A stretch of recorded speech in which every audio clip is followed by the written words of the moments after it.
মূলত মামুন জেল থেকে আসছে, ওকে দুধ দিয়ে গোসল করাইতেছে। ওনার লজ্জা শরম থাকলে উনি আর লাইলার সাথে মিলবে না আমার মনে হয়। পুরো ভিডিওটা দেখলে বুঝবেন, কেউ স্কিপ করবেন না, পুরো ভিডিওটা দেখেন। रुको जरा सबर करो। হ্যালো, আসসালামু আলাইকুম, সবাই কেমন আছেন? পূর্ণিমা ব্লগে সবাইকে স্বাগতম। ভিডিওটা ভালো লাগলে ফলো, শেয়ার এবং সাবস্ক্রাইব করে দিবেন, লাইক করতে ভুলবেন না। আর মামুনের যদি শিক্ষা হয়ে থাকে, উনি জীবন আর মনে হয় না লাইলার কাছে যাই। পুরো ভিডিওটা দেখেন, আমি আর কিছু বলবো না।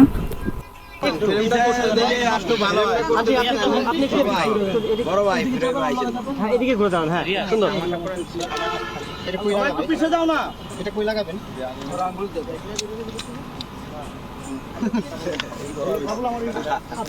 আচ্ছা, সানটা কি উল্টো হয়ে গেছে? না, ঠিক আছে, চলো। ঠিক আছে, সমস্যা নেই। আচ্ছা, ওকে ওকে। এই আরে রিয়াজ, আমি মাইক্রোফোনটা দিয়ে নেই। এইভাবে হ্যাঁ, এইভাবে লাগা। হ্যাঁ তাহলে আমারটাও লাগা দাও বাবু, আমারটাও লাগা দাও। ওই আপনি রিস্টেন্ট বাড়ি করছেন না, এটাই করে। ভাই, একটু জাস্ট একটা লাগা দিলে তো বাইক লাইন কি করব কেন? লাগা দাও। আমাকে সাথে কথা বলো।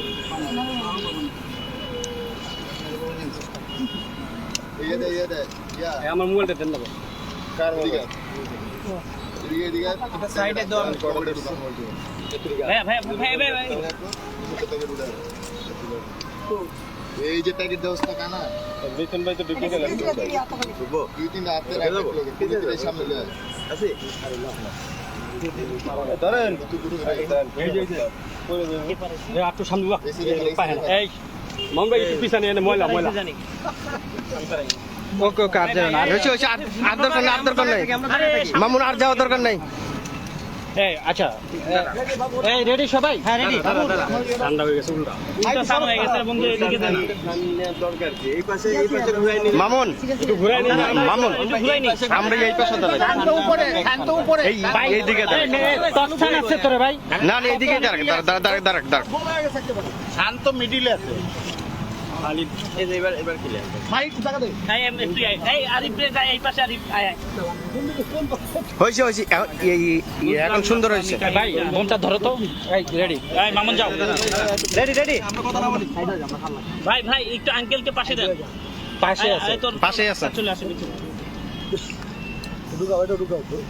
মামুন, আচ্ছা মামুন, দীর্ঘদিন পরে আপনি জেল থেকে জামিনে বের হয়েছেন, হ্যাঁ, এখনো মামলাটা প্রক্রিয়াধীন, তো সবকিছু মিলে মাকে অনেক দিন পরে জড়িয়ে ধরতে পারছেন, মানে অনুভূতিটা যদি একটু বলেন।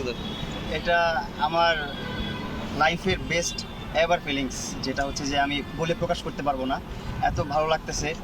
আর মনে হচ্ছে যে এতদিন আমি মায়ের গর্বে ছিলাম, জেলখানাটা হচ্ছে মায়ের গর্বের মতন। ওইখানে বাইরে কি হচ্ছে না হচ্ছে কোনো কিছু আমি খোঁজখবর পাচ্ছিলাম না ওরকমভাবে, কিন্তু ভালো ছিলাম, অনেক ডিসিপ্লিন অনেক ভালো। জেলখানাটা আমি যেটা মনে করি ওটা সাজা যাওয়ার জায়গা না, ওই জায়গাটা হচ্ছে মানুষকে পরিবর্তন করার জায়গা। ওই জায়গাটা এত সুন্দর, ডিসিপ্লিনভাবে চলাফেরা, এত সুন্দর জায়গা, একদম লাইক অনেক আমাদের বাংলাদেশ ইউনিভার্সিটি আছে, অনেক বড় বড় ইউনিভার্সিটি, ঢাকা ইউনিভার্সিটি বলতে হয়, আপনার স্টুডেন্ট ইউনিভার্সিটি, আরও বড় বড় ইউনিভার্সিটি আছে, যেসব ইউনিভার্সিটির স্টুডেন্টরা ব্যাচেলর থাকে, ওই প্যাটার্নের থাকাটা, ওই প্যাটার্নের চলাফেরা, ওই প্যাটার্নের সব কিছু একটা রুলস অ্যান্ড রেজুলেশনের উপর দিয়ে চলে। তো সব কিছু ওভারঅল ভালো ছিল, ভালো লাগছে। এই জেলখান থেকে বের হওয়ার পর মনে হলো যে আমি মার গর্ভ থেকে বের হলাম, পৃথিবীতে আসলাম, সব কিছু নতুন লাগতেছে, সব কিছু সুন্দর লাগতেছে। এই মানে কখনো চিন্তা ভাবনা করিনি এই প্রকৃতি এত সুন্দরভাবে দেখবো, মানে আমরা কখনো ফিল করি না, কিন্তু আমরা কিন্তু সবসময় প্রকৃতি দেখি। কখনো আকাশের দিকে তাকায়, আমি মাঝে মধ্যে যখন জেলে ছিলাম তখন আমি আকাশের দিকে তাকায় আকাশটাকে ফিল করতাম। এরকম ফিল কিন্তু আমি বাইরে থাকা অবস্থা কখনো করি নাই। যখন আমি অভাবটা বুঝছি তখনই আমি ফিল করছি। যাই হোক, আল্লাহ উত্তম পরিকল্পনাকারী, এটা আমি বিশ্বাস করি। উনি যা পরিকল্পনা করে রাখছে আমার জন্য সেটাই হবে আমার কপালে। আমি কাউকে দোষ দিব না। আমাকে যদি কেউ ক্ষতি করে সুখে থাকে সে সুখে থাকুক, আর আমাকে যদি কষ্ট দিয়ে সে ভালো থাকে ভালো থাকুক, আমি এটাই চাই। আর একটা কথা বলতে চাই, যেটা হচ্ছে যে মামলার বিষয়ে, যে এখানে কিছু ভুল আছে যেগুলো হচ্ছে একটু আমাকে কষ্ট দেওয়ার জন্য বা আমাকে খারাপ রাখার জন্য ওরা বানোয়ারভাবে বানাইছে, এটা আপনারাই জানেন, আমি এটা বলতে চাই না। সো আমি কাউকে কখনো কোনো প্রলোভন দেখাই নাই, আর আমি কাউকে কখনো প্রলোভন দেখাবোও না ইনশাল্লাহ। যা হয়েছে আমার নসিবে ছিল। তো একটা জায়গা থেকে বেরিয়েছি, আমার এখন হচ্ছে যে আমার আব্বু হচ্ছে আমি দুধ নিয়ে আসছি, আমাকে দুধ দিয়ে গোসল করাবে। আমি হচ্ছে দুধ দিয়ে গোসল করে আমি আমার নতুন জীবন শুরু করতে চাই, নতুনভাবে আমি নিজেকে গড়তে চাই। আমি আপনাদের দোয়া চাই, আপনাদের কাছ থেকে দোয়া ছাড়া আমার কিছু চাওয়ার নাই। আমি আপনাদের কাছে ধ্বংস করতে কিছু চাই না, শুধু দোয়াই চাই। আর আমার বাবা মার দোয়া তো আমার সাথে আছি, আপনারা আমার দোয়া করবেন।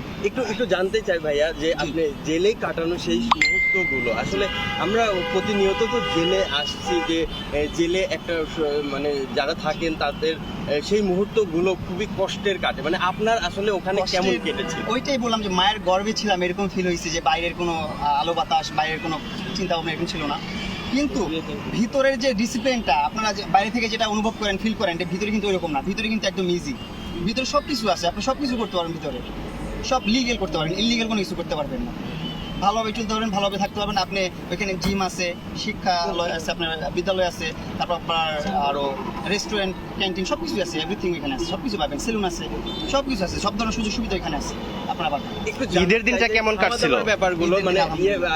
আম্মা বলছিল যে আপনার মানে বাইরেও আপনি খাওয়া দাওয়া কম করেন, কিন্তু ওখানে যে আপনি খাওয়া দাওয়া করতে পেরেছেন কিনা, মানে এই ব্যাপারটা একটু আসলে খাওয়া দাওয়া হচ্ছে যে একটা সরকারি খাবার, তো সবার জন্য একটা খাবার বরাদ্দ থাকে, খাবারটা অবশ্যই মানসম্মত ভালো। তো আমি একটু খাবার নিয়ে নকরা করি, এটাই আমার দিক থেকে প্রবলেম, কিন্তু খাবার দিক থেকে কোনো প্রবলেম না। খাবার খুবই ভালো ছিল অ্যান্ড আলহামদুলিল্লাহ ভালো আছি, আমি ভালো ছিলাম। আর এইবারের ঈদটা আমার জীবনের স্পেশাল ঈদ ছিল, কারণ এখন আমার বয়স 20 হলো, 20 আমি 2004। তো যাই হোক, এই প্রথম ঈদ যেটা আমি জেলখানায় কাটালাম, আর এত স্পেশাল ছিল যেটা আমি বলে প্রকাশ করতে পারবো না। জেলা সাহেব, তারপর সুপার সাহেব যারা ছিলেন অফিসাররা, তারা খুবই আন্তরিক মানুষ, অ্যান্ড যারা ওইখানে আইনগত মানুষ সবাই খুবই আন্তরিক মানুষ, খুবই সাপোর্ট করছে আমাকে, খুবই উৎসাহিত করছে আমাকে। অ্যান্ড ওইখানে মনোচর্চার অনেক ভাইরা ছিল, রকি ভাই ছিল, ওনারা আমাকে খুব সাপোর্ট করছে। ঈদের দিনে আমি একটা ডান্স প্রোগ্রাম করছি, আপনারা হয়তো বা দেখছেন কিনা, ভাইরাল হয়েছে মনে হয়, জানি না আমি। সো ওইখানে আমি আমার অনেক ফ্যান ফলোয়ার, অনেক ভক্তবৃন্দ ছিল। আমি যখন প্রথম দিন জেলখানায় এন্ট্রি নিয়েছি, নেওয়ার পর অনেক ভক্তবৃন্দ ভরে গেছে, অনেক মানুষ, সব মানে আমার কারাগারের সামনে মানুষ ভরে গেছে। সবাই এত জ্যাম কেন, এত মানুষ কেন? সবাই যারা না চিনে, যারা অনেক দিন যাবত, দীর্ঘদিন যাবত কারাগারে আছে, জেল খাটতেছে, তারা তো আর বাইরের ভার্চুয়াল জগৎটা জানা। যেমন আমি 20 দিন যাবত কি হয়েছে ভার্চুয়াল জগতে, বাইরে কি হইতেছে এটা আমি বলতে পারি না। মানে 20 দিন আমি মায়ের গর্ভে ছিলাম, অন্ধ ছিলাম একদম, এক কথায়। তো ওই রকমই অনেকে অনেক কিছু জানে না। তো তারা দেখে বলতেছে মামুনকে, তাদের দেখে তারাও আমার ভক্ত হয়ে গেছে, তারাও আমার ভালোবাসা শুরু করলো। প্রথম তো ভক্ত ছিল না, তো ঈদের দিন যখন পারফরমেন্স করলাম, ডান্স করলাম, আমার প্রতিভাটা আমি তুলে ধরলাম যে আমি কিছু পারি, দেখাইলাম, তখন যারা আমাকে না চিনতো, শুধু নাম জানতো, তারাও এখন আমার ফ্যান ওইখানে, তারাও আমাকে ভালোবাসে। অ্যান্ড সবাই আমাকে অনেক আদরে রাখছে, আমি অনেক ভালো ছিলাম। অ্যান্ড জেলখানা আমি মনে করি শাস্তির জায়গা না, এটা একটা পরিবর্তনের জায়গা। ওখানে যে আপনারা পরিবর্তন হতে পারবেন, নিজেকে শুধরাতে পারবেন, এটা একটা জায়গা। যাই হোক, আপনার সেই পরিবর্তন মানে এখন কতটুকু কাজে লাগাবেন?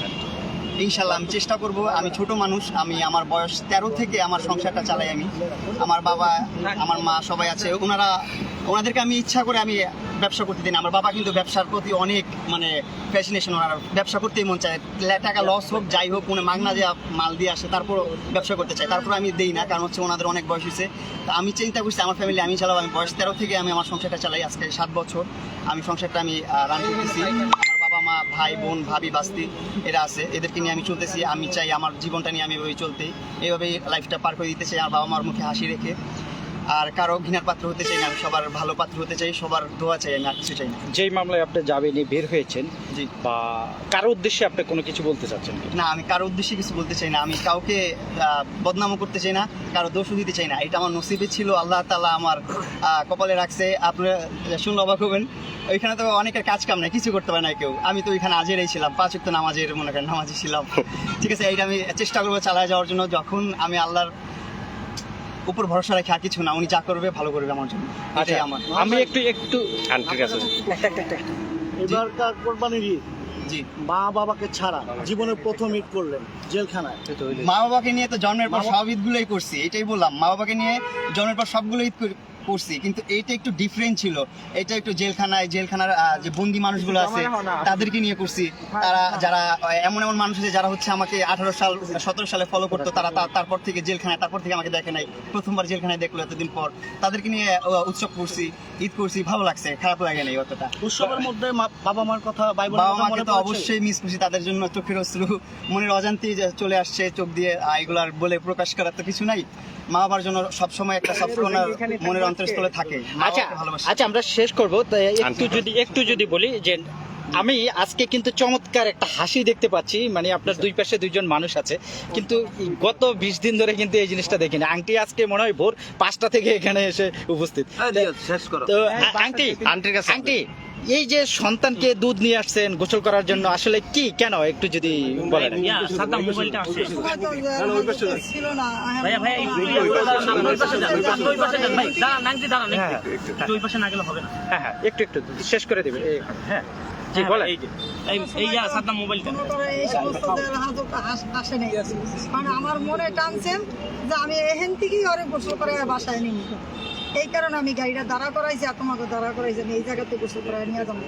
আমার ভূতের উপরে যাওয়ার কোনো কিছু আল্লাহ যে না খালাম্মা না না, দুধ দিয়ে গোসল করে মানে সামনে যেন আর বিপদ না আসে। না আসে, আল্লাহ যে বিপদেরকে মুক্তি করে। আচ্ছা। আল্লাহ যে ওরে ভালো রাখে। জানি না এটা আপনারা কিভাবে করবেন। না ঠিক আছে, মানে মুরব্বীরা অনেকে অনেক কথা বলে, কোনো এটা কোনো সমস্যা নেই। এটা গোসল করাবো, আমি দুধ দিয়ে গোসল করাবো। পানিটা কিসে? এটা আপনারা আবার নেগেটিভ সোনার উপর পানি। আচ্ছা ঠিক আছে, মাথায় দি- ভাই ওগুলি সরান ভাই ভাই ভাই বুমগুলি সরান এই যে তুমি ক্যামেরা ধরো ভালো করে। মামুনকে তার বাবা মা দুধ দিয়ে গোসল করে দিচ্ছে, মানে যেটাতে জেলখানা থেকে মনে হয় একটা পাপ মুক্ত করছে এমনটাই কিন্তু। নেজি তুমি ক্যামেরাটা ভালো করেই করবা। জীবনে সব পাপ মুচ্ছ।